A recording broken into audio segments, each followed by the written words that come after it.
আনন্দ ভিডিওতে সবাইকে স্বাগতম। আশ্চর্য বিয়ের পোশাক যা কিনা খাওয়া যায়।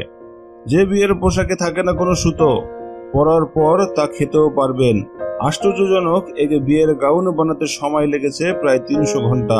গাউনের প্রতিটা স্থান, প্রতিটি কোণায় একেবারে যত্ন সহকারে বানানো। এমনকি যে ম্যানিকুইনে গাউনটাকে রাখা হয়েছে তা বানানো বিশেষভাবে নজর দিতে হয়েছে।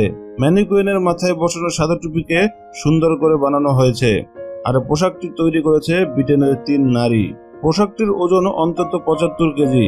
খেতে পারা এই পোশাক নিয়ে চমকের এখানেই শেষ নয়। পোশাক তৈরি করা 3 নারী সাফ জবাব, কোনো পণে এই পোশাক অবশ্য পরতে পারবেন না।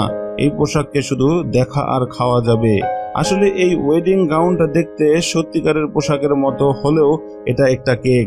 গাউনের উপরের সাদা অংশটি তৈরি হয়েছে বিশেষ ধরনের কেক দিয়ে, আর নিচের দিকে আছে কিছু র্যাপার পেপার যা খাওয়া যায়। আর যাকে ম্যানিকুইন করা হয়েছে সেটাও একটা কেক। এর জন্য 35 কেজি বিশেষ ধরনের ক্রিম ব্যবহার করা হয়েছে।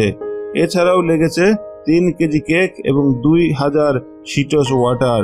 তাই ইচ্ছে থাকলেও এই সুন্দর বিয়ের গাউনটা সবাইকে পরা দুঃসাধ্য।